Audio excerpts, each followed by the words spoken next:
Assalamualaikum warahmatullahi wabarakatuh. Salam sehat untuk kita semua. Semoga kita semua selalu mendapat lindungan Allah Subhanahu wa Ta'ala ya. Diberikan nikmat sehat walafiat serta dimudahkan segala urusannya. Amin ya Rabbal 'Alamin. Kesempatan kali ini Mimin akan melanjutkan cerita yang sebelumnya. Seperti apa ceritanya? Mari kita mulai.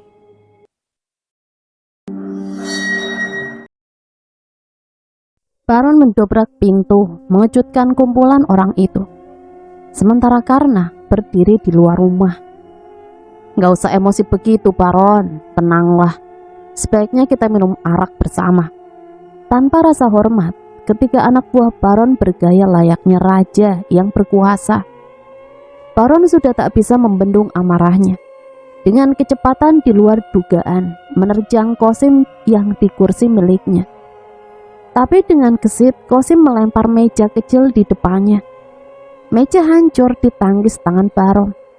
Qasim dan Karom tak membuang waktu, bersamaan menerjang lawannya yang masih berdiri menantang. Melihat kejadian itu, Baron segera berlari keluar karena bertarung di dalam rumah membuatnya tidak leluasa. Di belakangnya Karna hanya terdiam menyaksikan. Qasim, Karom, dan Marco bergegas menyusul musuhnya keluar. "Sebentar lagi, kamu akan jadi makanan anjing-anjingmu, Baron," ancam Qasim setelah berhadapan dengan juraganya itu. "Justru kamu yang akan jadi santapan peliharaanku. Maju kalian semua," seru Baron dengan nada menantang. "Halah, jangan sombong kamu. Karom, habisi dia." Karom yang mendapat perintah tak menunda waktu. Ia mencabut goloknya yang mengikat tajam dan langsung menerjang membabi buta. Pertarungan tak bisa dihindari. Kedua pria berduel dengan kemampuan ilmu yang mereka miliki. Baron menangkis setiap serangan golok Karom dengan keris senjata andalannya. Hingga pada satu titik di mana Baron lebih unggul, Karom lengah karena tenaganya mulai berkurang. Alhasil, keris lawan yang tak mampu dibendung menyabet lehernya dan nyaris putus. Melihat musuhnya tumbang, Baron menyusul menindih tubuh Karom yang menggelepar. Kedua mata yang mendelik ke atas itu ditusuk-tusuk tanpa ampun. Karena memalingkan wajahnya, rasa ngilu seperti menyayat tenggorokannya. Qasim murka melihat mayat tewas bermandikan darah. Secepatnya ia mencabut golok dari sarungnya.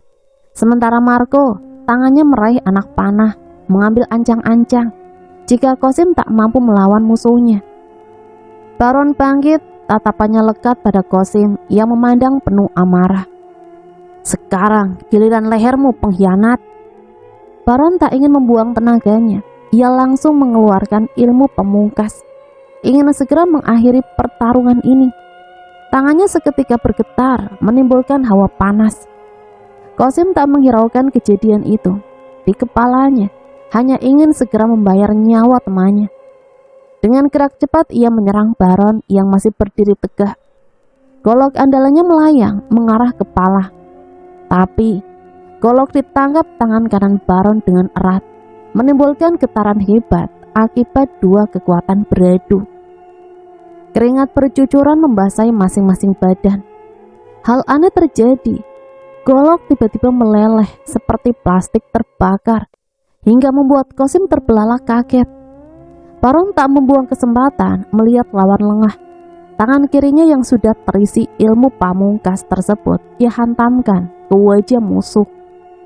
Akibatnya tulang rahang Qasim remuk, gigi rontok seiring ambruknya tubuh tinggi kekar itu. Tak puas, Baron menghentakkan kaki menghantam kepala lawannya yang sudah tak berdaya. Kepala pecah, bak terlindas truk.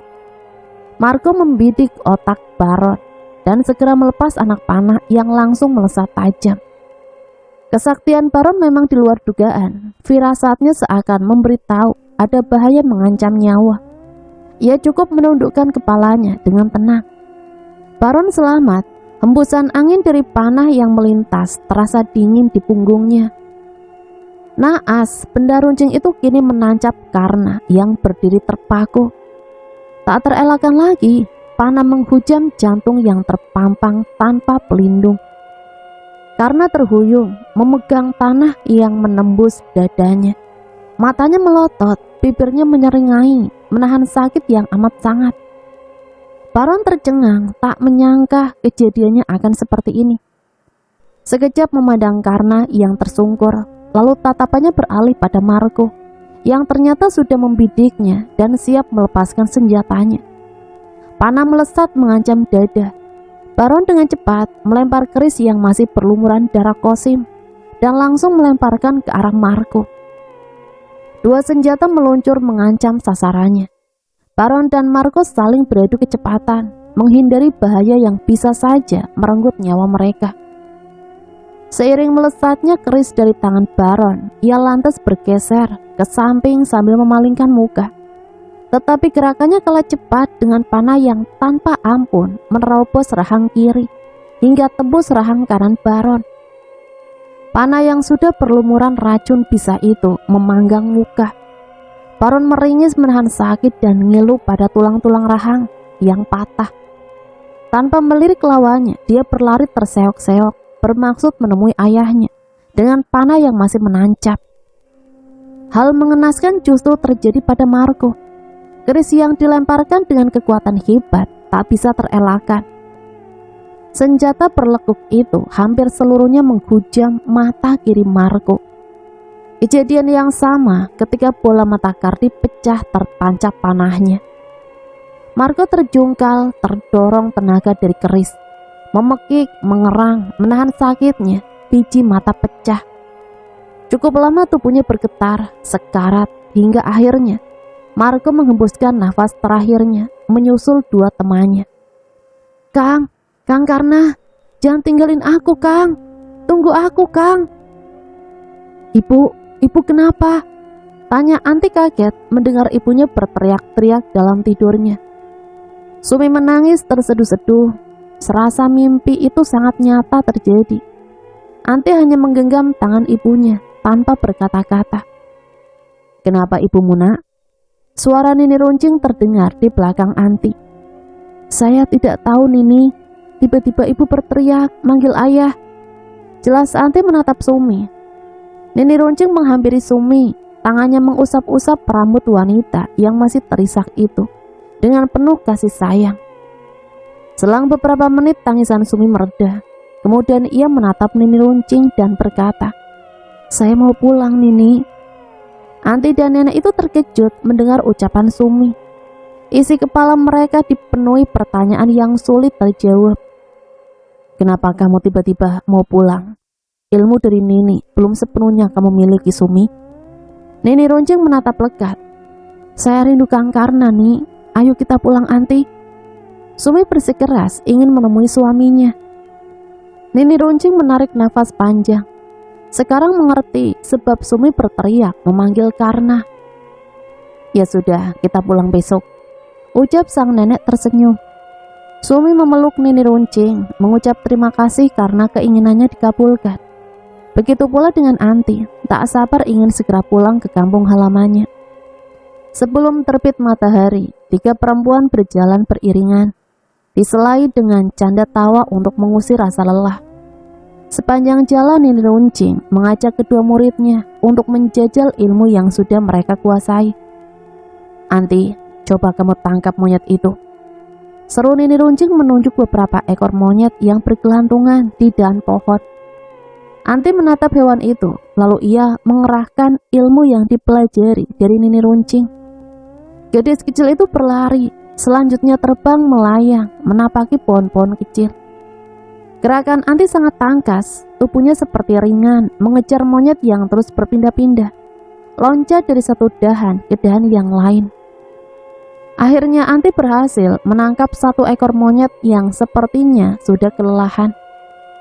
Dia merosot turun dengan berpegangan pada ujung dahan, kemudian menginjak tanah tanpa sedikit pun rasa takut.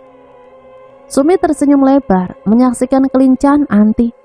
Dia kagum karena anaknya cekatan dalam mempelajari ilmu-ilmu dari gurunya. Nini runcing menatap penuh kepuasan, menjadi kebanggaan tersendiri baginya. memiliki murid seperti Anti. Pilihannya tak meleset untuk mewariskan semua ilmu kepada gadis itu. Monyet ini mau diapain, Nek? Lepaskan lagi, biarkan hewan itu hidup. Kita lanjutkan perjalanan. Seru Nini Runcing seraya berjalan yang kemudian diikuti dua muridnya.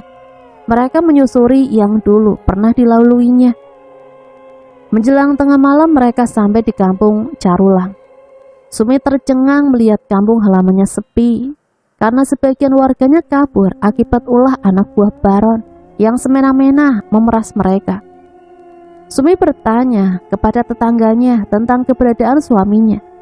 Jawaban mereka sama, tak pernah melihat karena setelah kejadian waktu dulu. Akhirnya tiga perempuan itu memutuskan untuk mendatangi rumah Baron.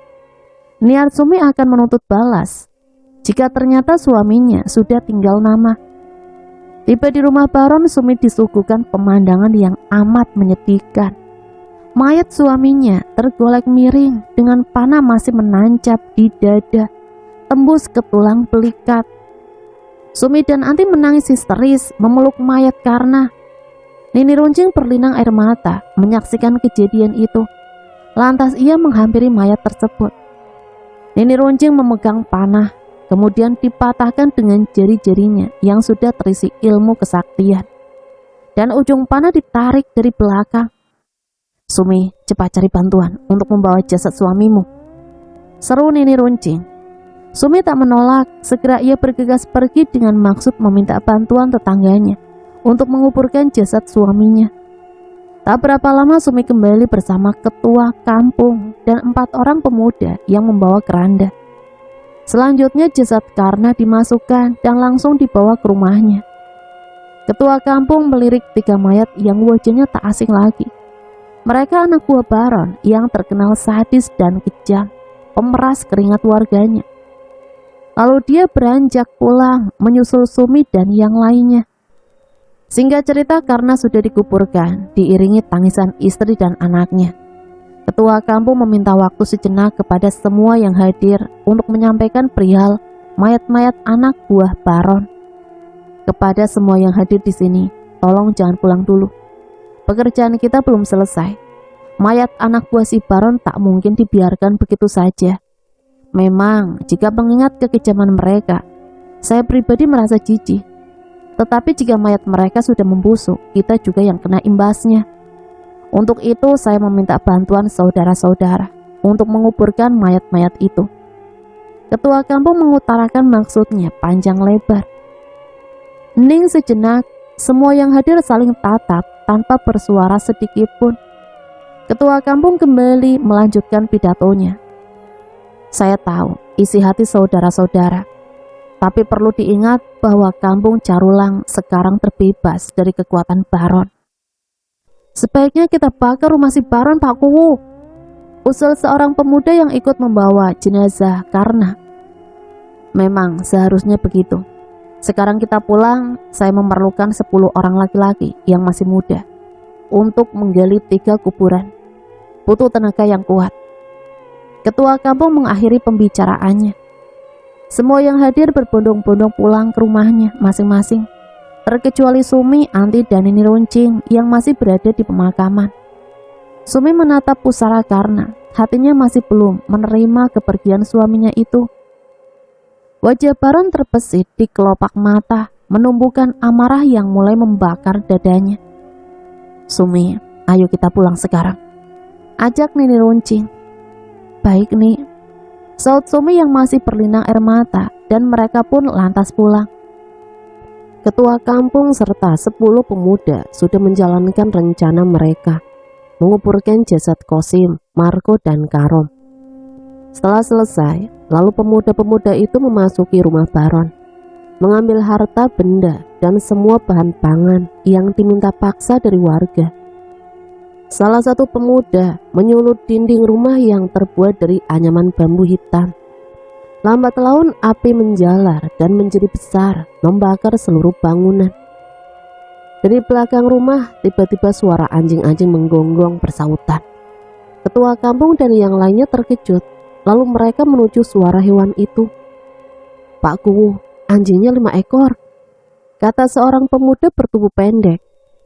Sepertinya peliharaannya si Baron. Sudah, biarin saja. Lagi pula jaraknya jauh dari kobaran api.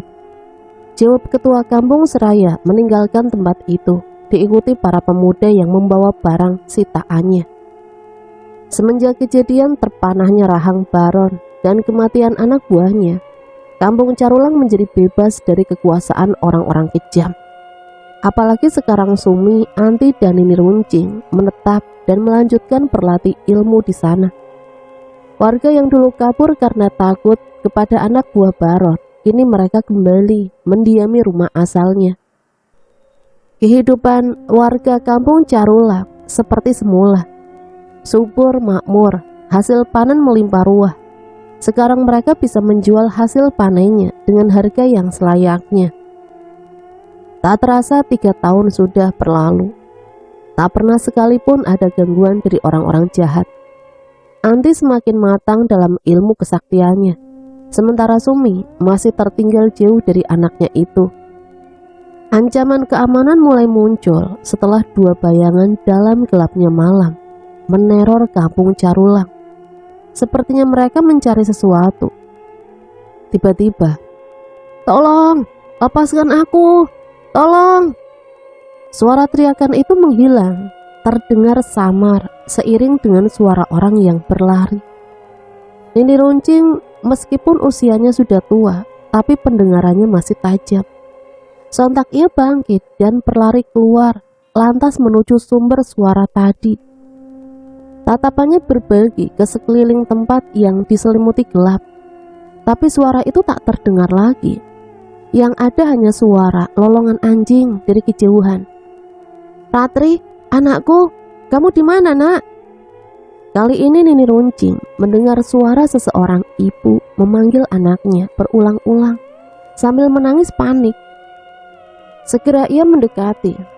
Tampak sosok perempuan parubaya menangis histeris memeluk suaminya.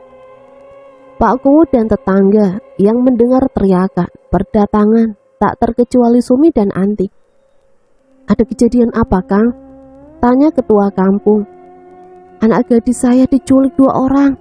Mereka memakai topeng tengkorak," jelas suami si ibu yang perlinangan air mata. "Mereka lewat mana?" "Lewat pintu depan, padahal dikunci. Tapi aneh, mereka leluasa masuk." Pernyataan pria itu membuat semua orang bingung. Pak Kuwu menghela nafas. Kampungnya kini kembali mendapat ancaman. Setelah kejadian itu, besoknya Pak Kuwu membuat daftar ronda. Setiap jalan keluar masuk kampung dijaga oleh 3 orang, sementara yang lain berkeliling sambil membawa kentongan. Hari pertama tidak ada kejadian apapun. Hari kedua juga sama, tak membuahkan hasil. Tapi saat menginjak hari ketiga, pukul 11 malam, 2 sosok bayangan itu kembali meneror. Mereka sengaja memilih jalan terobosan yang luput dari penjagaan. Tiba di belakang rumah Sumi yang gelap, 2 bayangan itu masuk melalui pintu dapur yang entah kenapa seperti tidak dikunci. Anti yang tertidur pulas, di telinganya seperti ada yang berbisik. Seketika ia terperanjat, bangun, dan pintu kamar didobrak. 2 orang bertopeng tengkorak berdiri menghadap Anti yang terkejut dengan munculnya 2 sosok itu. Anti segera bangkit. Sekejap dia melemparkan bantal tepat di muka mereka. Bersamaan dengan itu, Anti menghuyungkan kakinya menendang perut seseorang dari mereka. Gadis kecil itu kaget. Kakinya serasa menendang benda yang amat keras.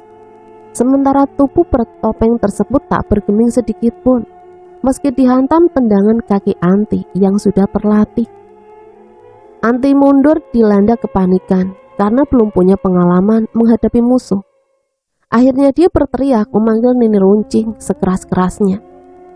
Pria yang ditendang menyergap Anti lalu memanggul paksa tubuh mungil itu. Namun tiba-tiba temannya terjungkal tanpa sebab, mengerang memegang kepalanya yang berdarah. Dari balik pintu muncul seorang nenek yang menjegal menghadang. Wanita tua itu gerang melihat muridnya hendak dibawa kabur. lepaskan cucuku jahanam. Hei nenek peot, jangan menghalangiku jika ingin nyawamu selamat, ancam pria bertopeng tersebut. Nini Runcing tak menjawab, telunjuknya diarahkan pada wajah pria itu dengan tatapan tajam. Tanpa diduga, penculik itu merasakan lehernya seperti tercekik tali gaib. Dengan setengah sadar, dia melepaskan Anti dari pundaknya. Pria tersebut memegang lehernya, meringis, mencoba melepaskan tali dengan kemampuan ilmunya. Usahanya berhasil, tali gaib pengikat leher pun hilang. Tanpa pikir panjang, matanya melirik jendela, lalu pria itu loncat, menabraknya, dan langsung kabur tanpa mempedulikan temannya yang masih kesakitan akibat luka di kepalanya, terkena tusukan jari Nini Runcing. Niat hati ingin mengejar, tapi Nini Runcing melihat Anti yang duduk memegang kakinya yang terkilir. Segera ia menghampiri muridnya itu. Anti memekik saat kakinya dipijit Nini Runcing. Tetapi lama-lama rasa sakit itu hilang, dan yang terasa hanya hawa panas dari telapak tangan gurunya itu. Nini Runcing menoleh, pria yang masih mengerang kesakitan. Tangannya menutup darah yang terus keluar dari kepalanya. Akhirnya Nini Runcing merasa iba dan ingin mengobati pria tersebut. Nenek sakti itu mendekati, lalu membuka topeng yang masih menutupi wajah musuh yang sudah tak berdaya itu. Ternyata dia tidak mengenali sama sekali. Kemudian telapak tangannya ditempelkan pada luka tusuk. Hawa panas kini terasa di kepala yang terluka. Pria tersebut menyeringai, menahan sakit yang merasa mengkoyak otaknya. Mendadak aliran darah dari luka terhenti dan rasa sakit mulai tidak terasa. Pria itu bangun tapi belum mengeluarkan sepatah kata pun. "Siapa yang menyuruhmu menculik gadis-gadis?" tanya Nini Runcing menatap pria tersebut. "Maaf Nek, saya tak bisa memberitahu karena dalam perjanjian sudah bersumpah. Lebih baik mati daripada harus membongkar rahasia." "Kalau nenek memaksa, lebih baik saya mati." Jawaban si pria membuat Nini Runcing bingung, karena niat sebenarnya bukan untuk membunuh, tapi hanya ingin tahu otak penculikan itu. Nini Runcing memanggil Pak Kuwu, menyuruhnya supaya pelaku penculikan itu dikurung sebagai tawanan. Pak Kuwu tak membuang waktu, segera dia membawa tahanan ke kurungan dekat rumahnya. Tiba di tujuan, pria itu dimasukkan dan diikat pada sebuah tiang. Pak Kuwu memberi tugas pada dua kaki tangannya untuk menjaga tawanannya. Di hutan yang jauh dari perkampungan, seorang pemuda tengah berlatih ilmu kebatinan. Dia hanya mengenakan celana panjang lusuh tanpa memakai baju. Dadanya yang bidang terlihat kekar dan tegap, kulitnya coklat. Sementara rambut kusut tak terawat. Andi kini sudah tumbuh menjadi pemuda tangguh yang jauh dari pergaulan. Didikan Ki Puyut membuat dirinya lupa akan segalanya. Yang teringat hanya nama Baron serta anak buahnya. Ilmu-ilmu warisan dari Ki Puyut hampir semua dikuasai. Merupakan ilmu hitam hasil dari pengabdian Ki Puyut kepada setan siluman. Ki Puyut bukan hanya mewariskan ilmu-ilmunya, tetapi juga niat dan tekad buruknya diturunkan kepada muridnya itu untuk menguasai dunia kegelapan dari segala kegelapan. Kabar tentang seorang jawara yang sulit dikalahkan sampai ke telinganya dan membuat penasaran ingin menjejal ilmu jawara tersebut. Orang sakti itu konon katanya mantan pimpinan gerombolan yang terkenal kejam dan sadis. Tak ayal, otaknya memaksa menyangka jawara itulah yang menculik dua anaknya waktu dulu. Seketika emosinya memuncak, darah berdesir, mendidih, menumbuhkan dendam yang berkobar. Ki Puyut tak ingin menggunakan tangannya untuk mencapai cita-cita, tapi dia akan mengandalkan Andi yang kini sudah menjadi muridnya. Pemuda itu dirasa sudah memenuhi syarat untuk melaksanakan tugasnya. Sore itu sehabis latihan, Andi dan gurunya duduk bercengkrama di depan rumah gubuk kediamannya. "Andi, ilmu yang sudah kamu miliki hampir mencapai kesempurnaan. Rencana apa yang akan kamu lakukan selanjutnya?" Tanya Ki Puyut menatap hangat muridnya. Rencana pertama yang akan saya lakukan ingin membalas dendam kepada si Baron dan semua anak buahnya, Ki Puyut. Saud Andi mengutarakan isi hatinya. Apa kamu sudah mendengar kabar tentang seorang jawara tanpa tanding dari pemburu yang kemarin aku tangkap? Iya, saya juga mendengarnya, Ki. Malahan membuat saya penasaran, ingin mencoba kesaktiannya. Kalau begitu, nanti malam saatnya Aki akan menurunkan ilmu pamungkas. Kamu sudah siap? Saya sudah tidak sabar, Ki, ucap Andi gembira. Keesokan harinya Andi berpamitan pada Ki Puyut. Ilmu pamungkas yang dijanjikan gurunya kemarin telah ia kuasai dengan sempurna. Setelah mendapat izin, pemuda itu mulai melangkahkan kaki mengawali perjalanannya. Tekadnya sudah bulat. Yang dituju tak lain adalah Baron serta semua anak buahnya.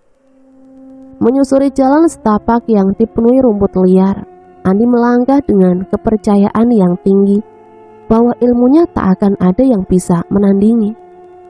Melewati bukit yang menanjak, membuat tubuh Andi mandi keringat. Sinar surya mulai terasa, terik membakar kulit, pertanda sebentar lagi tengah hari. Andi terus melangkahkan kaki hingga tiba di suatu tempat. Kejadian menyedihkan kembali menyayat hati.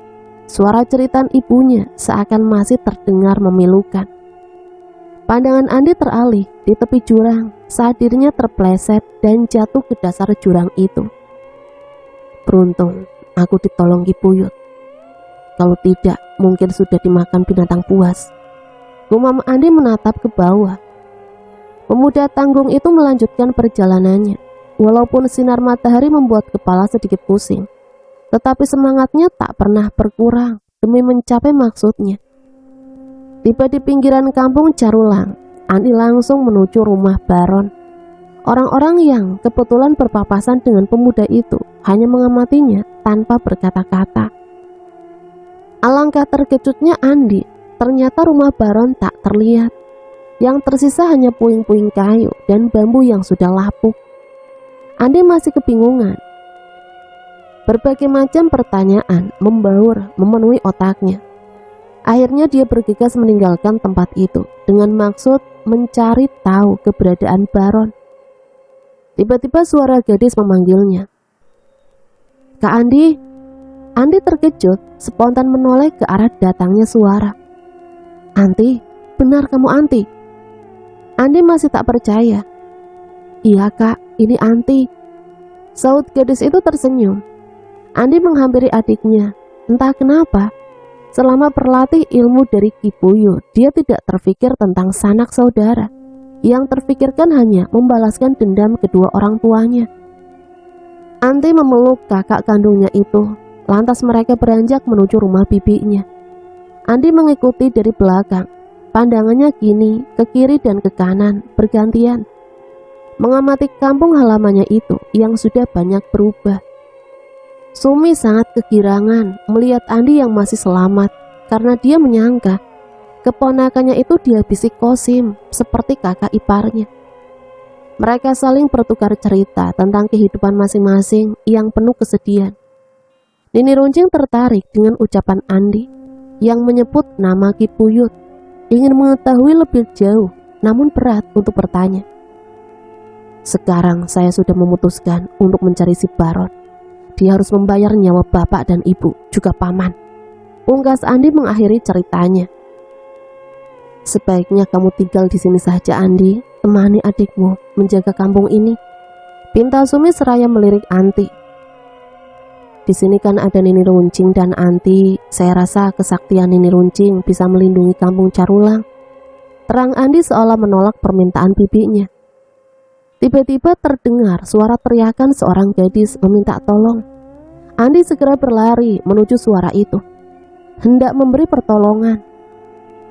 Ternyata seorang gadis kecil dibawa paksa oleh 3 pria bertopeng berbaju serba hitam. Sementara kedua orang tuanya tak sadarkan diri. Andi melotot mendahului para penculik itu dan mencegatnya. Lepaskan gadis itu jika masih ingin hidup. Hei bocah ingusan, minggir kamu. Andi mendekati penculik itu dengan tenang, tapi salah satu dari mereka mencabut golok dan langsung menyerang. Anti, Sumi, serta Nini Runcing hanya menjadi penonton menunggu tindakan Andi selanjutnya. Golok disabetkan pada dada Andi, tapi pemuda itu tak bergeming sedikit pun. Golok seperti menghantam baja yang keras. Pria yang menggenggam besi tajam itu mendadak tangannya kesemutan. Kembali dia menepaskan senjatanya mengarahkan kepala lawannya. Andi menangkap batang golok tersebut. Digenggamnya erat sekali hingga otot-otot tangannya mengeras. Golok patah menjadi dua bagian. Dengan cepat Andi menjambak rambut musuhnya dan langsung membenturkan kepala lawan dengan lututnya. Niscaya seketika pria bertopeng itu ambruk tak bergerak lagi dengan batok kepala yang remuk. Belum puas, Andi menginjak leher musuhnya hingga terdengar bunyi tulang yang patah. Melihat temannya mati, penculik yang memanggul gadis kecil itu meletakkan korbannya. Dia mengeluarkan celurit dari balik bajunya. Amarah tak terbendung membuat dia lepas kendali. Pria itu membabi buta, menyabetkan celuritnya, tapi tak satu pun yang kena sasaran. Malah sebaliknya, Andi berhasil merebut senjata melengkung itu dan siap membacok leher lawannya. "Jangan, Andi!" Sumi berteriak mencegah tindakan Andi yang ingin menghabisi nyawa musuhnya. "Kenapa, Bi?" Sumi menghampiri dua pria yang berhadapan. Sorot matanya tajam menatap penculik yang ketakutan itu. Tangannya membuka topeng yang masih menempel di wajah musuh. "Kamu cepat pergi. Bilang sama pemimpin kalian, jangan coba-coba mengganggu ketentraman kampung ini lagi jika tak ingin menanggung akibatnya," ucap Sumi setengah mengancam. Dengan rasa takut, penculik itu bergegas pergi meninggalkan kampung Carulang tanpa membawa korban sebagaimana yang ditugaskan pemimpinnya. Akibat dari kejadian itu, Andi mendapat pujian dari seluruh penduduk kampung Carulang. Kehebatannya menjadi buah bibir warga hingga tersebar ke kampung sebelah. Setiap hari warga membawakan makanan, beras, dan hasil pertanian lainnya kepada Andi sebagai ucapan terima kasih karena mereka merasa memiliki pelindung yang kuat. Benar saja, semenjak kejadian itu, kampung Carulang tak pernah lagi diganggu penjahat. Kehidupan penduduknya kembali damai, tentram, serta nyaman untuk melakukan aktivitas sehari-hari. Perlakuan warga terhadap Andi justru membuat pemuda sakti itu merasa seperti raja. Perangai buruknya semakin terlihat, sombong dan angkuh kini tumbuh dalam diri murid Ki Buyut itu. Tak jarang Sumi dan Nini Runcing menasihati Andi, tapi tak pernah digubrisnya, bahkan cenderung melawan. Andi sedih melihat perubahan dalam diri kakak kandungnya yang sering membuat onar. Hingga suatu ketika pertikaian antara Sumi dan keponakannya terjadi. Pasalnya Andi sudah berani mengganggu gadis tetangganya, bahkan hampir merenggut kehormatannya. Emosi Sumi pun memuncak. Dengan penuh amarah, dia mengusir Andi pergi dari rumahnya. Dia harus menanggung malu atas perbuatan bejat keponakannya itu. Andi geram, telapak tangannya yang kasar melayang, hendak menampar Sumi. Tapi Andi segera menghalanginya. "Kak Andi, sadar. Kenapa kakak jadi seperti ini?" Cegah Andi menangis pilu. Andi mengurungkan niatnya, lantas dia berlalu tanpa menoleh lagi. Andi yang terus memanggil namanya. Andi melangkahkan kaki dengan kemarahan yang masih meliputinya. Dia belum tahu harus pergi kemana sekarang, karena pikirannya masih kacau. Tak ayal, langkahnya tanpa arah dan berjalan tanpa tujuan. Tak sadar di hadapannya sudah berdiri 5 orang bertopeng mencegat jalannya. "Apa benar dia yang menggagalkan tugasmu?" tanya seorang yang paling depan kepada salah satu temannya. "Benar juragan, namanya Andi." "Hai pemuda, berhenti kamu!" bentak pria yang dipanggil juragan. Andi terkejut lalu menghentikan langkahnya. Sejenak mengamati 5 orang yang menghalangi jalan dan bertolak pinggang seperti menantang. "Siapa kalian? Minggir, jangan menggangguku jika kalian ingin tetap hidup," ancam Andi menatap satu persatu. Tanpa menyaut, pemimpin komplotan yang berdiri paling depan memerintahkan anak buahnya meringkus Andi dengan isyarat tangannya. 4 lelaki bertopeng mengepung Andi, masing-masing tangannya menggenggam golok yang mengkilat tajam. Serempak mereka menebaskan senjatanya mengarah semua bagian tubuh lawannya. Andi mengerahkan kemampuannya untuk mengimbangi serangan musuh. Sesekali ia harus menangkis golok dengan tangannya yang kebal senjata. Gerakan pemuda tersebut sangat gesit sehingga lawan-lawannya kewalahan menghadapi serangan balik dirinya. Alhasil 4 pria bertopeng itu harus meregang nyawa dengan kepala menghadap punggungnya. Karena Andi memutar paksa kepala mereka hingga tulang leher patah terdengar renyah. Pemimpin komplotan geram. Dalam hatinya mengakui kemampuan yang dimiliki Andi. Ia menghentak bumi 3 kali, lalu mencabut senjata andalannya berupa golok panjang dan langsung menyerang.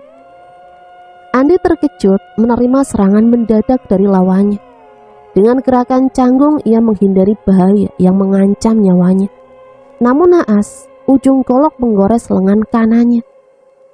Andi memegang luka goresan. Kaget karena ilmu kebalnya mendadak hilang. Dia mundur beberapa langkah, tapi lawannya terus melancarkan serangan. Satu kesempatan, Andi berhasil memasukkan pukulan tinjunya yang tak bisa dihindari lagi. Akibatnya pemimpin komplotan itu meringis, memegang perut yang terhantam kepalan tangan murid Ki Puyut. Andi segera mundur, luka yang masih mengeluarkan darah ia usap dengan tangan kirinya. Ajaib, luka itu seketika hilang tanpa bekas sedikit pun. Tanpa membuang waktu, Andi mengeluarkan ilmu pamungkasnya.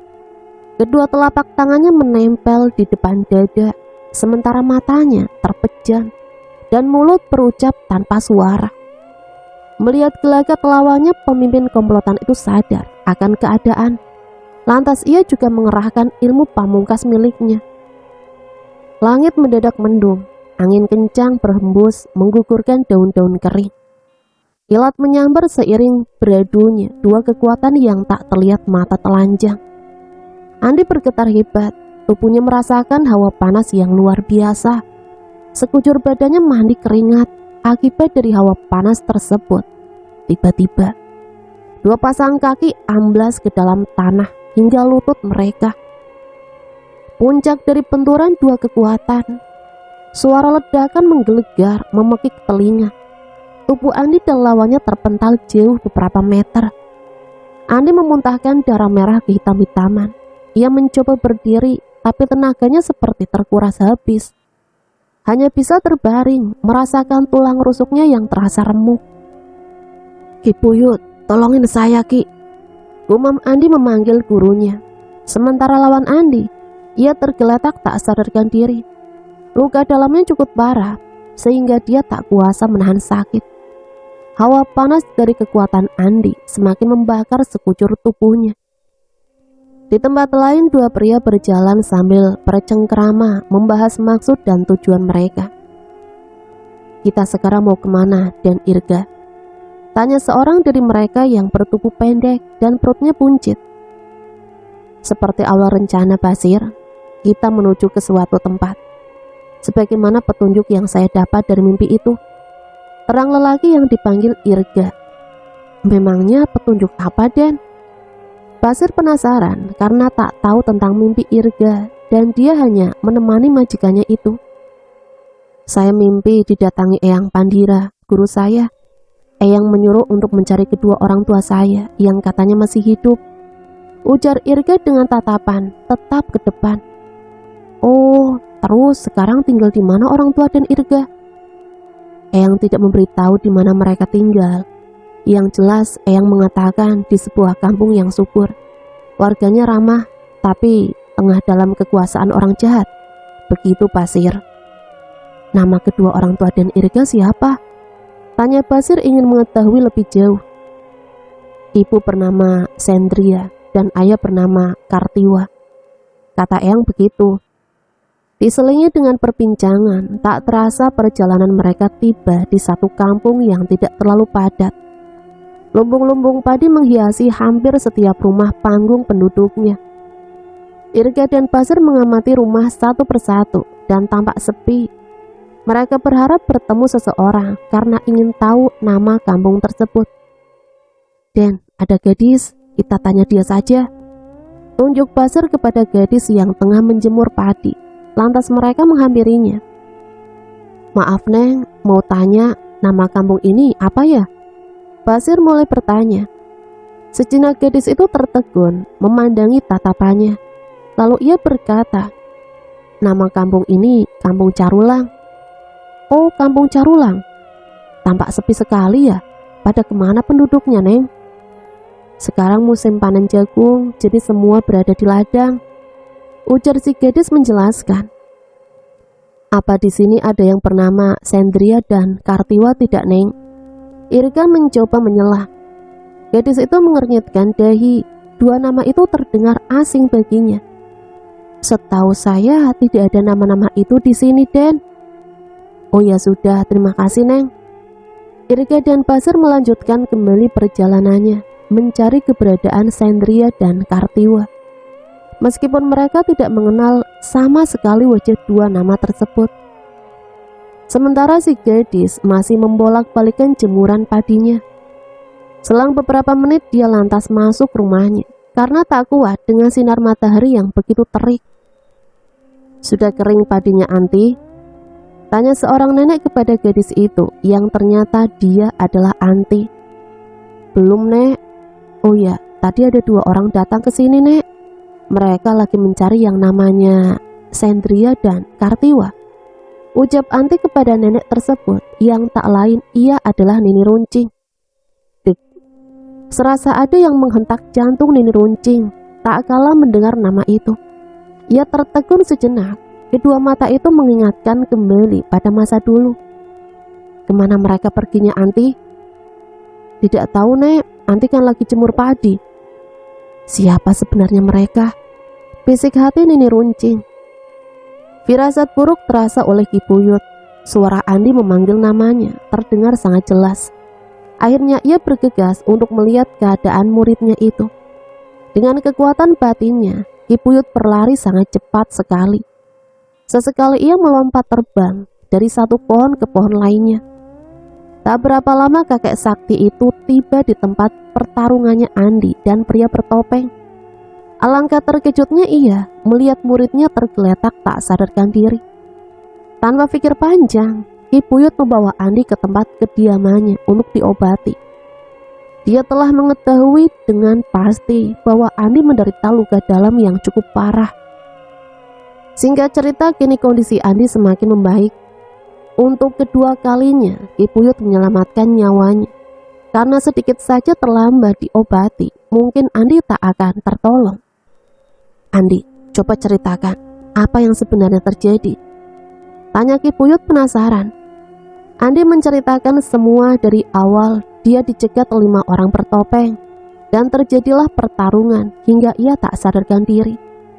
Tak lupa Andi membeberkan perjalanannya bertemu dengan Anti, Sumi dan Nini Runcing yang akhirnya dia pergi karena tindakannya ditentang Sumi dan yang lainnya. Mendengar komplotan pria bertopeng, Ki Buyut tertegun. Dirinya tak menyangka ilmu kesaktian yang diturunkan kepada Andi ternyata masih ada yang menandingi. Rencana Ki Buyut kini beralih untuk menambah kesaktiannya. Hasrat ingin menjadi yang terhebat semakin membara di kepalanya.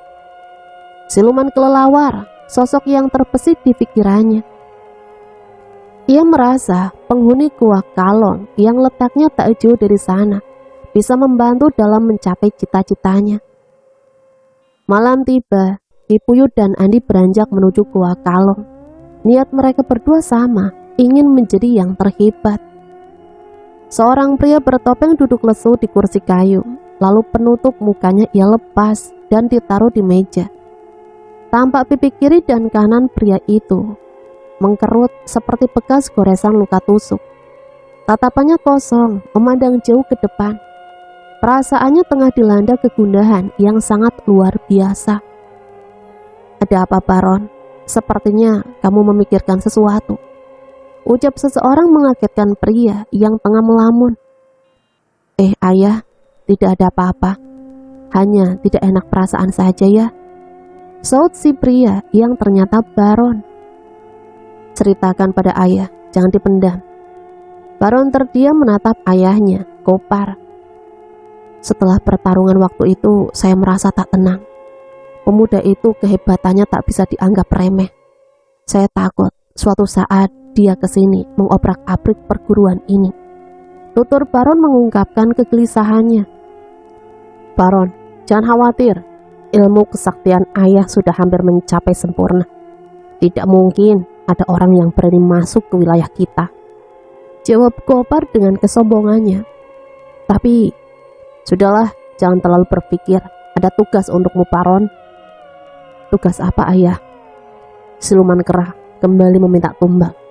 Sudah lama dia tidak memakan janin, jadi sekarang kamu cari wanita hamil muda. Baron tak menjawab. Entah kenapa kali ini ia merasa segan menuruti perintah ayahnya.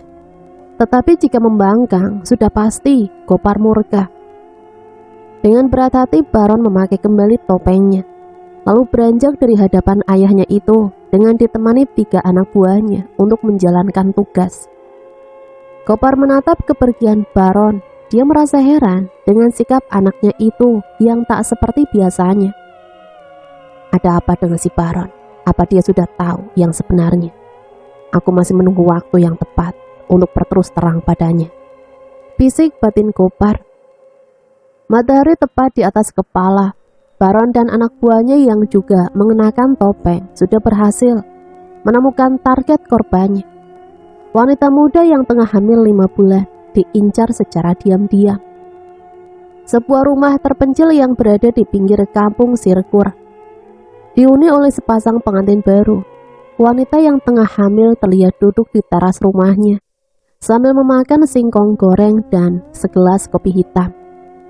Sesekali dia menengok ke samping rumahnya, menunggu suami yang belum pulang dari kebunnya untuk menanam jagung, pisang, dan lain-lain.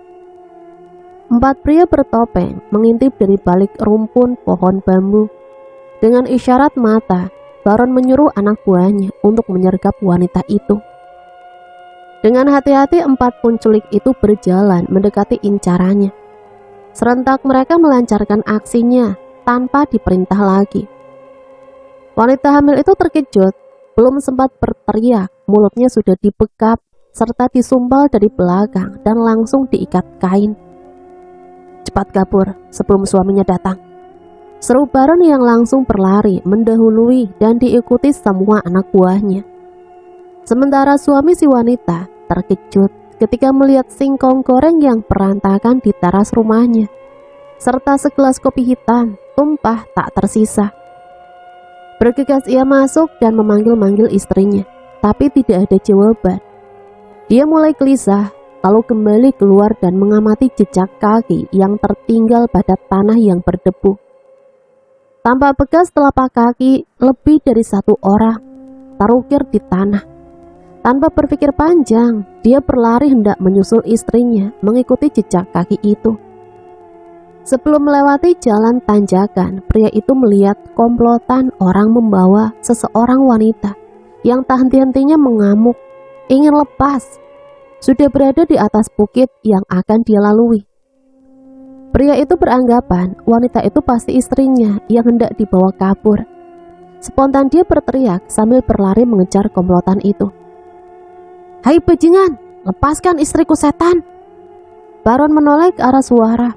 Tampak di bawah bukit seorang laki-laki berlari ke arahnya. Kalian bereskan dia, aku akan membawa wanita ini. Baron mendekati korbannya yang masih mengamuk.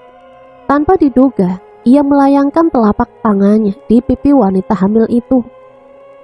Seketika wanita itu tak sadarkan diri, saking kerasnya tamparan Baron yang dengan sigap membopong tubuh wanita tersebut dan langsung meninggalkan tempat itu.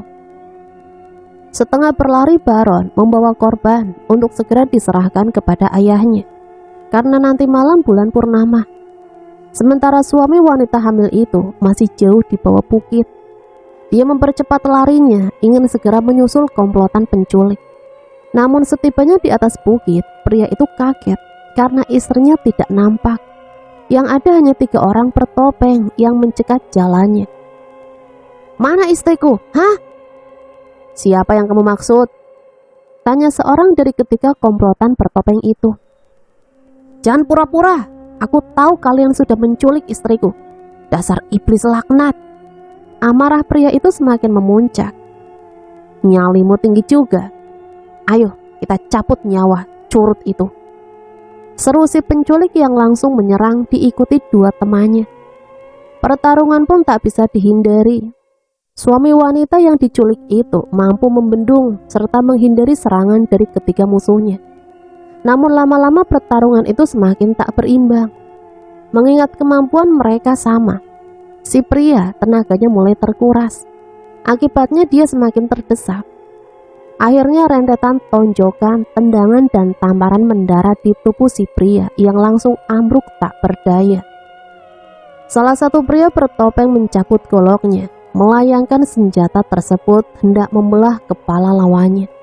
Tapi sebongkah batu kecil menghantam batang golok. Efeknya membuat tangan yang menggenggam golok tersebut bergetar.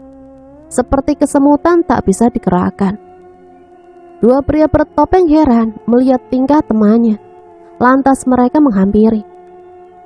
Kalian pecundang, ingin menghajar lawan yang sudah tidak berdaya. Tiba-tiba suara laki-laki menggema, mengandung kekuatan hebat. Terdengar oleh semua orang yang ada di sana. Hampir bersamaan, mereka menoleh ke arah datangnya suara. Tampak seorang pemuda berbadan tegap ditemani seorang kakek berambut putih yang memegang tongkat kayu. Berjalan mendekati mereka. Ujung tongkat tersebut dihiasi dengan kepala kelelawar yang sudah kering. Siapa kalian? Jangan campuri urusan kami, bentak seorang komplotan. Keberaniannya kembali muncul setelah melihat sosok dua pria itu. Mereka beranggapan kemampuan dua pria tersebut tak akan melebihi kemampuan mereka. Aku Andi dan ini guruku, namanya Ki Puyut. Kami berdua akan menjadi yang terhebat dari semua jawara yang ada di muka bumi ini. Aku tahu pemimpin kalian si Gopar pecundang yang hanya mengandalkan anak buahnya. Padahal sebenarnya dia tak lebih dari seekor tikus sawah. Ledek Andi sambil bertolak pinggang. Jangan menghina pemimpin kami. Ilmu kamu belum tentu bisa menandinginya. Hajar mereka. Ketiga pria bertopeng tengkorak manusia itu serempak menerjang Andi dan Ki Puyut. Tapi kemampuan mereka jauh di bawah dua pria sakti yang sudah menambah ilmu dari siluman goa kalong itu. Tanpa membuang waktu lama, Andi dan Ki Puyut berhasil merobohkan lawannya dengan mudah. Aku bisa saja mencincang tubuh kalian, tapi aku tak tertarik. Cepat kalian pulang, bilang sama si Gopar. Aku dan Ki Puyut akan memisahkan nyawa dari raganya. Cepat! Ketika lawan Andi berlari, meninggalkan tempat itu dengan sedikit terhuyung. Takut jika pemuda itu berubah pikiran, lalu membunuh mereka semua. Sementara Andi dan Ki Puyut menghampiri pria yang dikeroyok komplotan penculik tadi. Lantas pemuda itu menempelkan telapak tangannya pada bagian tubuh si pria yang memar dihajar musuhnya. Telapak tangan Andi mengeluarkan hawa panas. Pria yang terluka meringis, menahan sakit pada badannya. Namun lama-lama rasa sakit itu mereda dan akhirnya dia bisa bangkit kembali. Apa yang terjadi sebenarnya, Kang? Tanya Andi penasaran. Pria tersebut membeberkan semua peristiwa yang baru saja dia alami. Andi dan Ki Puyut hanya saling tatap mendengar cerita dari suami yang istrinya diculik anak buah Gopar. Jadi sekarang istrimu akan dijadikan tumbal? Ki Puyut ingin meyakinkan. Iya, tolong bebaskan istri saya, kek. Pinta si pria memelas. Baik, kakek akan menolong istrimu. Sekarang pulanglah, beritahu ketua kampungmu. Sebentar lagi si Gopar akan mati, ucap Ki Puyut dengan kepercayaan diri yang kuat. Tanpa diperintah lagi, pria itu bergegas pulang untuk melaporkan kejadian tersebut kepada ketua kampung. Sementara Andi dan Ki Puyut meneruskan perjalanannya menuju kediaman Gopar. Setibanya di tempat tujuan, pria tersebut menceritakan musibah yang menimpa dirinya. Bahkan tentang Andi dan Ki Puyut pun ia beberkan. Akhirnya ketua kampung serta warganya berbondong-bondong ingin menyaksikan kehancuran komplotan penculik yang selama ini sangat meresahkan mereka. Sebagaimana yang diucapkan Ki Puyut. Entah sengaja atau tidak, rombongan warga berpapasan dengan Irga ditemani Basir yang masih belum menemukan kedua orang tuanya. "Maaf Pak, rombongan ini mau kemana ya?" Irga memberanikan diri bertanya kepada lelaki yang sudah berumur. "Seorang wanita hamil, tetangga saya diculik oleh anak buah si Gopar untuk dijadikan tumbalnya. Sekarang kami akan merebut kembali wanita itu." Terang lelaki tua itu, lalu ia beranjak tanpa mempedulikan orang yang bertanya. "Gopar?" gumam batin Irga. "Ada apa, Den?" tanya Basir heran melihat majikannya termenung. "Basir, kita ikuti mereka. Saya penasaran apa yang akan terjadi selanjutnya." Basir masih belum mengerti maksud Irga, tetapi dia lantas mengikutinya, meskipun dengan terheran-heran. Di waktu yang sama, sejak mendengar ada yang mencari nama Sendria dan Kartiwa, Nini Runcing sering melamun, hatinya selalu bertanya-tanya siapa orang itu. Akhirnya Nini Runcing memutuskan untuk mencari dua orang tersebut ditemani Anti karena perasaannya semakin hari semakin tak tenang. Ingin mengetahui yang sebenarnya. Setelah berpamitan kepada Sumi, Nini Runcing serta Anti berlalu pergi dengan harapan bisa menemukan orang yang dicarinya. Guru dan murid itu sampai di satu kampung. Terlihat beberapa ibu-ibu yang berkumpul. Sepertinya mereka membicarakan sesuatu. Setelah dekat, Anti bertanya kepada seorang ibu yang tengah mengasuh anaknya yang masih kecil. "Permisi Bu, ada apa ya? Kok banyak ibu-ibu berkumpul?" "Tadi ada seorang wanita hamil diculik komplotan pria bertopeng. Makanya ketua kampung dan beberapa warga sini sekarang menuju ke tempat kediaman penculik tersebut untuk menyelamatkan wanita itu." "Pria bertopeng? Mereka pasti yang dulu ingin menculik gadis tetangga kita, Nek," ucap Anti melirik gurunya. "Benar Nak, kita ke sana saja. Siapa tahu orang yang nenek cari ada di tempat itu." Anti dan Nini Runcing meninggalkan si ibu yang masih memperhatikan mereka. Guru dan murid itu berharap dapat bertemu dengan Irga dan Basir. Setelah sampai di tempat tujuan, Andi dan Ki Puyut langsung disambut oleh semua balat Gopar yang sudah memegang goloknya masing-masing. Pertarungan tak terelakkan. Andi cukup kewalahan meladeni musuh-musuhnya. Namun tidak bagi Ki Puyut. Kakek sakti itu berhasil menumbangkan semua lawannya hanya dengan beberapa gerakan. Ki Puyut melirik muridnya yang terdesak, dikeroyok lawannya. "Andi, jangan buang-buang tenagamu." Andi paham dengan ucapan gurunya. Segera ia mundur beberapa langkah. Kedua telapak tangannya beradu, lalu mengarahkannya ke atas sambil berteriak. Tiba-tiba letusan dari dalam tanah meledak, menghancurkan setiap tubuh anak buah Gopar. Sehingga pelataran luas yang terletak di puncak bukit itu menjadi lautan darah dan potongan daging yang berserakan. Semua mata yang menyaksikan kejadian tersebut tak berkedip sedikit pun. Terlebih bagi Baron, tak menyangka kehebatan Andi semakin meningkat. Hanya Ki Puyut dan Gopar yang tetap tenang. Mereka sudah terbiasa melihat pemandangan seperti itu. "Ayah, sepertinya saya tidak akan sanggup melawan anak itu." Nyali Baron menciut. "Jangan mundur sebelum bertempur, Baron. Apa kamu tak percaya dengan kemampuan ayah?" Gopar sedikit jengkel. "Bukannya tidak." "Sudah, hadapi dia." Dengan ragu Baron melangkah masuk ke tengah pelataran. Andi senyum sinis melihat musuh yang ia cari ini tampak di depannya. "Kamu pasti pria bertopeng yang tempo hari hampir mati terkena ajianku kan? Tapi sekarang kamu tidak akan bisa melihat dunia ini lagi. Buktikan jika kamu sanggup merenggut nyawaku, bocah ingusan. Bangsat, terimalah ajianku." Dua murid jawara saling beradu kekuatan, kecerdikan dan ketangkasan dalam memasukkan dan membendung serangan. Sesekali tangan-tangan mereka bentrok, menimbulkan suara beradunya tulang yang sama-sama kuat.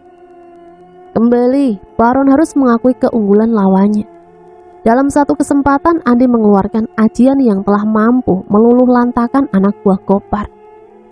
Baron terkejut, ia melirik ayahnya dengan perasaan was-was. Gopar hanya memberi isyarat agar anaknya tidak cemas menghadapi Andi. Tanpa sepengetahuan Baron dan yang lain, Gopar meniupkan ilmu karang geni ke dalam tubuh Baron. Terkecuali dengan Ki Buyut. Dia menyadari kelicikan Gopar karena dia tahu ilmu tersebut membuat tubuh sekeras batu karang dan mengeluarkan hawa panas yang luar biasa. Belum sempat Ki Buyut bertindak, Andi sudah berteriak meluncurkan ajiannya. Suara ledakan untuk kedua kalinya terdengar memecah telinga, mendentum hingga ke pelosok-pelosok bukit. Alangkah terkejutnya Andi melihat Baron yang masih berdiri tegak tanpa luka sedikit pun dengan sorot mata yang menyala. Justru kini pria bertopeng itu balik menyerang pemuda tersebut. Gerakan Baron sangat cepat sehingga mengejutkan Andi yang masih tak percaya atas peristiwa barusan. Murid Gopar tersebut melayang di udara dengan posisi tangan kiri direntangkan ke samping, sementara tangan kanannya mengepal bersiap mendobrak tulang rusuk. Dengan kekuatan penuh Andi membendung serangan Baron dengan kedua tangannya, tapi tulang tangan Andi remuk seketika, seperti dihantam batu yang sangat besar. Beruntung pukulan Baron hanya sedikit menyentuh dadanya. Andi terhuyung mundur beberapa langkah, menahan sakit dan panas di tangannya. Sementara Baron menyusul dengan kepala yang diarahkan perut pemuda tersebut. Ki Buyut tak bisa membiarkan muridnya itu jadi korban kelicikan Gopar. Ia dengan sigap menahan kepala Baron dan langsung dibantingkan hingga topeng yang dikenakan lepas, terbawa jari kakek sakti itu. Baron terguling, terdorong tenaga dari Ki Buyut. Wajahnya kini terpampang jelas terlihat oleh semua yang hadir di sana. Tak sedikit dari mereka yang mengenali wajah Baron merasa kaget, karena yang mereka tahu juragan yang menguasai kampung Carulang itu telah mati. Tapi kini sosok itu berada di depan mata mereka. Namun berbeda dengan sepasang mata yang terlihat berbinar menatap Baron, yaitu Irga yang sudah tak asing lagi dengan wajah yang keriput tertarik bekas luka tusuk di kedua pipinya. "Kak Arga," gumam Irga pelan. "Ada apa dengan Irga?" Basir melirik majikannya itu. "Jangan dulu bertanya Basir, lihat saja dengan apa yang terjadi selanjutnya," jawab Irga dengan tatapan masih tertuju pada Baron. Basir mendengus, matanya kembali berpaling ke tempat pertarungan. Gopar bangkit lalu melangkahkan kaki dan berhenti di samping muridnya. Sorot mata tajam menatap Ki Buyut yang memperhatikan wajah Baron. "Hai tua bangka licik, bertarunglah secara jantan, jangan jadi pecundang," bentak Gopar sambil menunjuk Ki Buyut. "Justru kamu yang licik. Seharusnya muridku bisa mengalahkan muridmu, tapi kamu meniupkan ajianmu untuk membantu muridmu itu." "Alah, banyak omong. Baron, remukan tulang si tua bangka itu." Baron mengangguk, dia seperti bersemangat ingin mengalahkan musuh-musuhnya. Tentu saja karena pengaruh ilmu yang ditiupkan Gopar. Gopar tersenyum puas melihat Baron tak menolak perintahnya. "Sebentar lagi aku akan menyaksikan pertunjukan yang sangat hebat," bisiknya dalam hati. Sementara Baron terus menggencar serangan demi serangan, merobohkan lawannya. Bila dirinya terdesak, Gopar selalu membantunya dari kejauhan. Akhirnya Ki Buyut merasa jengkel dengan tindakan Gopar yang curang. Dia segera mengerahkan ilmu pamungkas, ilmu yang bisa menghadirkan sosok siluman kelelawar besar. Gopar tak tinggal diam, ia juga menyambat siluman kera andalannya. Pertarungan siluman dengan siluman pun tak bisa dihindari. Langit mendadak mendung, angin berembus kencang, menggugurkan daun dan suara kilat menggelegar bersautan. Semua warga yang datang ke tempat itu diam tak bersuara, seolah terhipnotis dengan situasi yang menakutkan. Akhir dari pertarungan dua siluman itu, kelelawar besar melengking lalu menghilang. Seiring dengan terjungkalnya Ki Buyut, siluman kera meraung membusungkan dadanya dan kemudian sosok itu juga menghilang. Dari sela-sela bibir Ki Buyut mengalir darah kehitam-hitaman. Sementara Gopar tak melewatkan kesempatan yang baik itu. "Baron!" penggal kepala si tua bangka itu. Baron mencabut golok dari sarungnya, lantas mendekati Ki Buyut yang tergeletak tak berdaya. Andi hanya bisa menatap sedih gurunya yang sebentar lagi akan dibinasakan. Saat tatapan Baron dan Ki Buyut beradu, tiba-tiba jantung kedua orang itu seperti tersentak. Mereka saling beradu pandang tanpa bicara sepatah kata pun. Tangan Baron seperti terkunci, niat ingin memenggal kepala Ki Buyut seakan sirna, diganti dengan perasaan yang terasa aneh di dadanya. "Hentikan, jangan bunuh suamiku!" Suara nenek-nenek mengejutkan Baron juga yang lain. Ternyata suara itu yakni suara Nini Runcing yang sudah sejak tadi menyaksikan pertarungan dahsyat tersebut. Naluri nenek tersebut yakin bahwa Ki Buyut ialah suaminya sendiri. "Kang Kartiwa, aku Sendria." Suara nenek Runcing tertahan tangisan yang semakin mendesak. Ki Buyut melirik perempuan tua itu. Ternyata wajahnya serasa tak asing baginya. "Sendria, benarkah kamu Sendria?" tanya Ki Buyut menatap Sayu. "Iya Kang, aku istrimu." Mendengar nama Kartiwa dan Sendria, Irga yang sedari tadi mengamati Ki Buyut terkejut sekaligus gembira. Orang yang selama ini dia cari kini tampak di depan matanya. Sedangkan Baron semakin terpaku. Dua sosok yang ada di depannya seolah membawa ke masa lalu. Dia memegang kepala yang mendadak terasa sakit seperti ditusuk beribu paku. Gopar hanya tersenyum, lalu membisikkan suara batin kepada anaknya. Tentu saja hanya Baron yang dapat mendengar suara itu. "Bunuh mereka, Baron. Dua orang itu akan menghancurkan rencana kita. Bunuh." Baron seperti terhipnotis suara tersebut. Matanya kembali menyala. Berjalan perlahan, menggenggam golok tajam, mendekati Ki Buyut dan Nini Runcing. Andi yang tengah dipeluk Anti terbelalak matanya, melihat gurunya dalam bahaya. Tetapi ia tak bisa menolong. Dia juga masih merasakan sakit karena kedua tulang tangannya remuk. "Anti, Ki Baron yang telah membunuh kedua orang tua kita. Kamu sanggup menghadapinya?" ucap Andi. Anti akan membalaskan dendam ayah dan ibu, tapi Anti tak tega meninggalkan kakak. Saut Anti menatap Andi. Air mata membasahi kedua pipinya. "Jangan cemaskan kakak, hadapi jika kamu berani. Kakak akan baik-baik saja." Anti melepaskan pelukannya, lantas bangkit menatap Baron yang melayangkan goloknya, hendak mencapik Ki Buyut dan Nini Runcing. Segera ia melompat dan menggunakan ilmunya untuk menangkis golok Baron. Anti menangkap golok yang hampir menebas kepala Nini Runcing, lalu mematahkan besi tajam itu dengan kekuatan tangannya. Seketika golok patah menjadi dua bagian. Baron mundur, terdorong tenaga dari Anti. Sorot matanya kosong, menatap tajam gadis itu. Anti tak membuang kesempatan. Sekali lagi dia menyerang dengan melompat mengayunkan kakinya, hendak menendang dada Baron. Namun tak terduga, kembali tendangannya seperti membentur batu karang. Beruntung kaki gadis itu tak terkilir.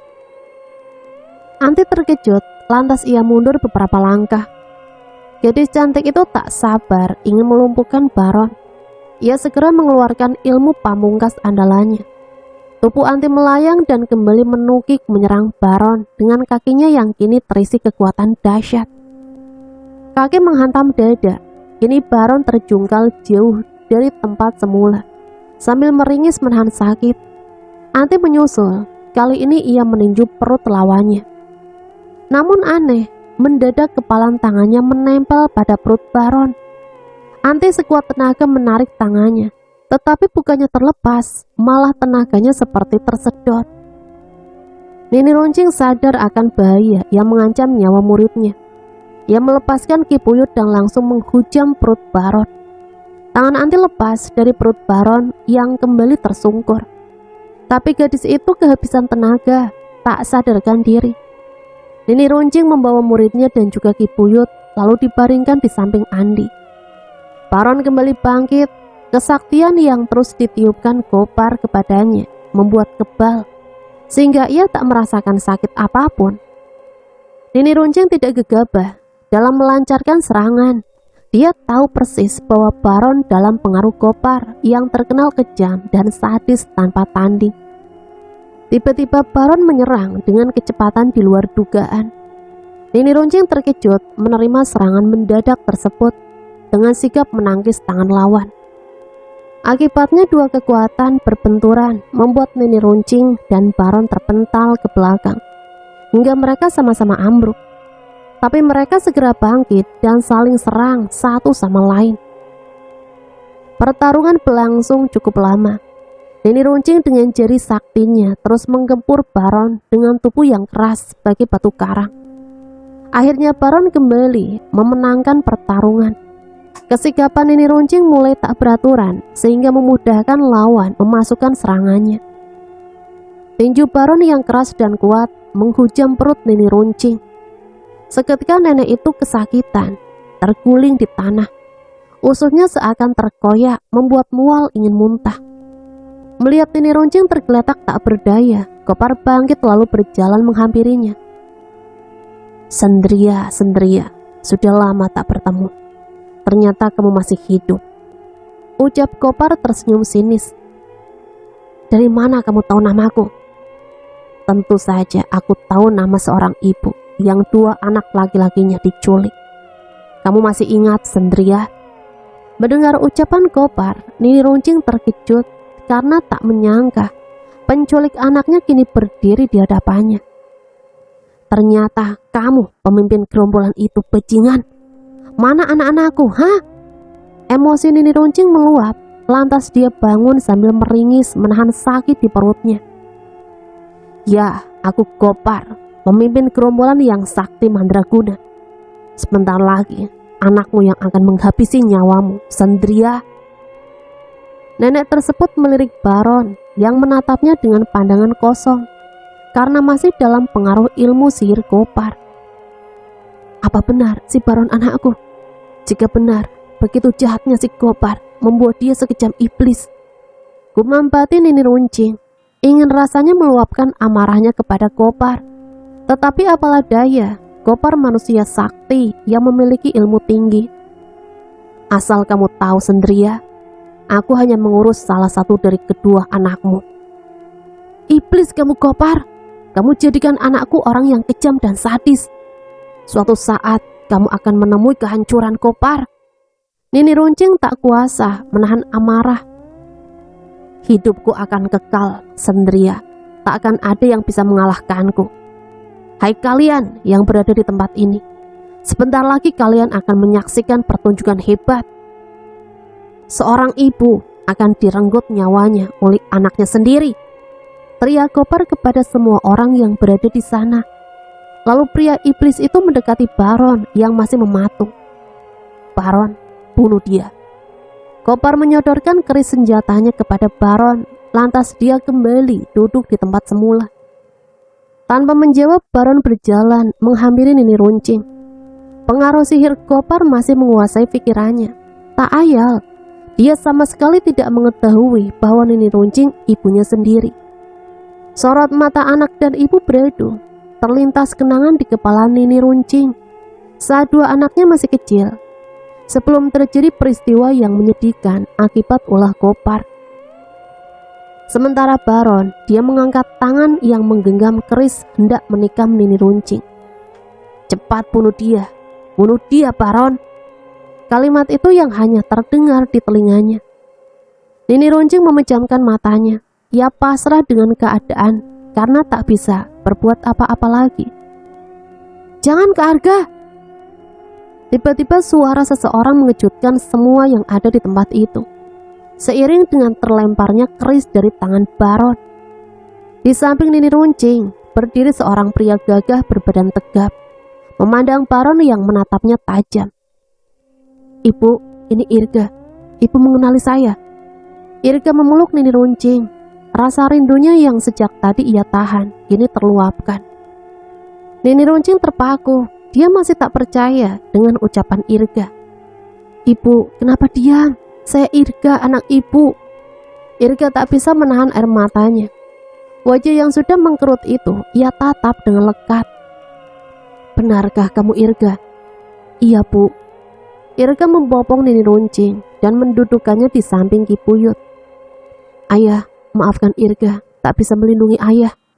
Irga memeluk Ki Puyut. Kamu sudah besar nak, maafkan ayah juga tak bisa menjagamu waktu itu. Air mata kebahagiaan Ki Puyut mengalir. Ayah dan ibu tunggu di sini, saya akan menghancurkan kesombongan si Gopar. Baron itu kakakmu, sadarkanlah dia dari pengaruh sihir si Gopar. Baik bu. Irga melangkah mendekati Baron, tatapannya melekat pada kakaknya yang dipengaruhi sihir Gopar. Mulut Irga berucap pelan, mengeluarkan ilmunya. Kak Arga, sadarlah, aku adikmu. Ayo kita pulang sama-sama. Ayah dan ibu sudah menunggu kedatangan kita, Kak. Suara Irga terdengar mendengung di telinga Baron. Mendadak kepalanya seperti ditusuk duri-duri tajam, sementara tubuhnya merasakan hawa panas dan dingin yang beradu. Baron memegang kepalanya, meremas rambut, menahan sakit yang sangat dahsyat. Lalu dia ambruk dan berguling-guling di tanah. Irga tak tega melihat kakaknya seperti itu. Lalu tangannya didorong ke arah Gopar yang tengah duduk meniupkan sihir kepada Baron. Gopar tersentak dan menghentikan tindakannya. Lalu ia bangkit menatap Irga yang berdiri menantang. Kurang ajar, kamu sudah bosan hidup rupanya. Manusia iblis seperti kamu harus musnah di muka bumi ini, Gopar. Bocah baru lahir bermimpi menghancurkanku. Baron, cepat bangun, bunuh bocah ingusan itu. Seru Gopar kepada Baron. Irga melirik Baron yang kembali berdiri. Kak Arga, sadarlah. Kita kumpul sama-sama lagi. Apakah Arga sudah lupa kenangan kita waktu dulu? Irga terus mencoba menyadarkan kakaknya. Baron, turuti perintahku. Cepat bunuh dia. Batin Baron perang antara menuruti orang yang telah membesarkannya atau mengikuti ajakan Irga yang mengaku adik kandungnya sendiri. Melihat Baron yang tak kunjung menuruti perintahnya, akhirnya Gopar murka. Amarah memuncak di ubun-ubun tak bisa ia bendung. Tanpa diduga Irga, Gopar melompat menusukkan jari-jarinya yang keras ke jantung Baron dan langsung mencabutnya. Cerita Nini Runcing terdengar pilu memanggil anaknya yang menjadi korban kebiadaban Gopar. Ki Puyut hanya menggertakkan giginya. Geram ingin menghabisi manusia setengah iblis itu. Irga menatap Baron yang meregang nyawa.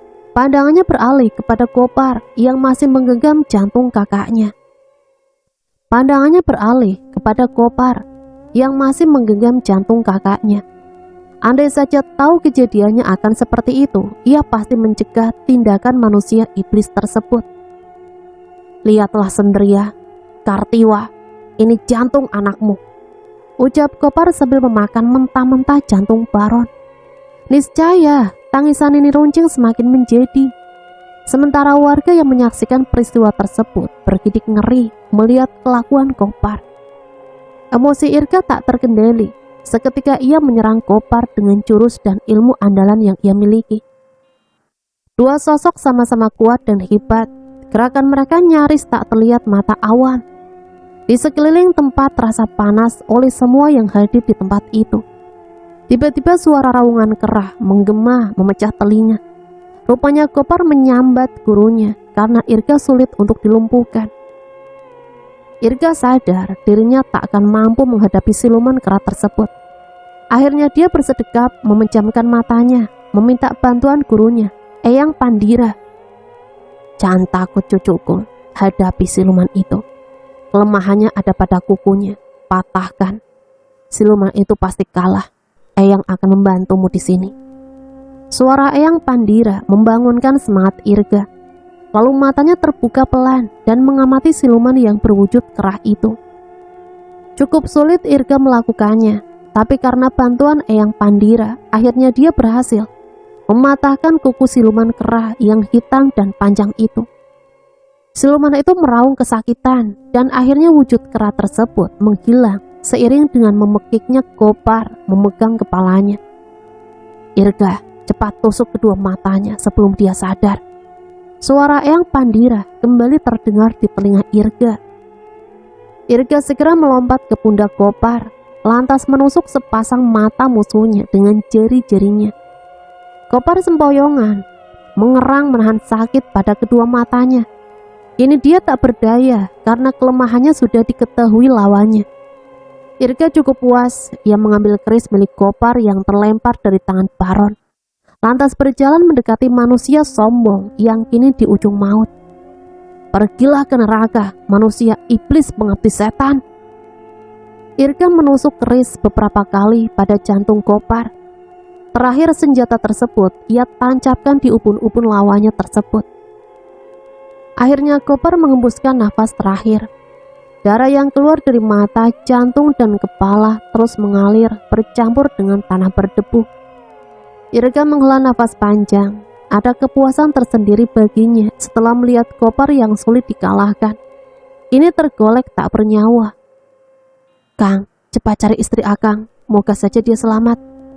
Seru Irga kepada suami wanita hamil yang diculik Baron. Baik, Den. Pria yang dipanggil beranjak mencari istrinya, diikuti para tetangganya. Tak berapa lama dia terlihat membopong wanita hamil yang tak sadarkan diri. Terima kasih sudah menyelamatkan istri saya, Den. Sama-sama, cepat bawa pulang, kasihan dia kecapean, Kang. Belum kering bibir Irga, tiba-tiba suara petir menggelegak, menyambar mayat Gopar dan Baron, hingga kedua mayat tersebut seketika hangus terbakar. Petir kembali menyambar rumah-rumah tempat kediaman Gopar serta balat-balatnya.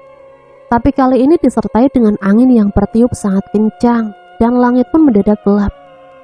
Keadaan yang mencekam membuat semua orang ketakutan, termasuk Irga dan yang lain. Dia mengajak kedua orang tuanya untuk pulang. Ayah, ibu, kita tinggalkan tempat ini. Dengan tergopoh-gopoh Ki Puyut digendeng Irga dan Basir. Sementara Andi digendeng dua pria yang kebetulan berasal dari kampung Carulang. Akhirnya mereka meninggalkan tempat itu.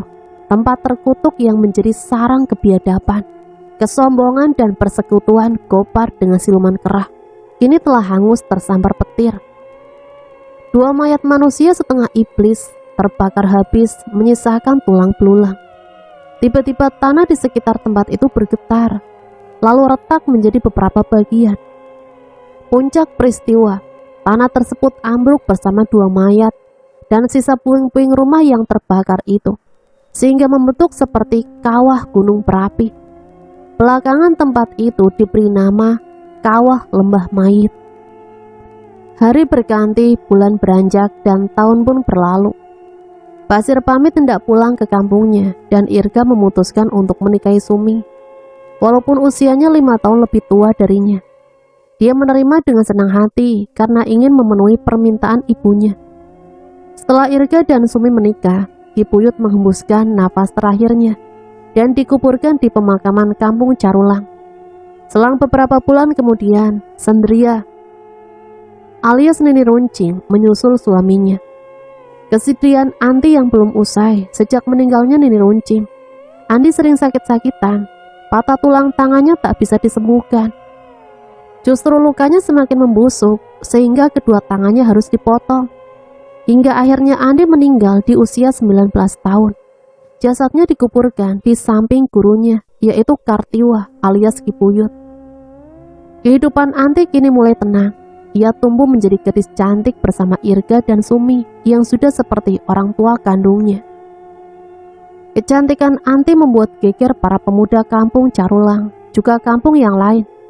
Tak jarang mereka berkelahi untuk memperebutkan gadis pujaannya. Nah, itulah sepenggal cerita yang bisa Mimin bagikan. Semoga cerita ini bisa menemani hari-hari teman-teman semua ya. Sampai di sini saya pamit undur diri, mohon maaf apabila banyak salah kata. Sampai berjumpa kembali di cerita-cerita selanjutnya. Matur suwun, wassalamualaikum warahmatullahi wabarakatuh.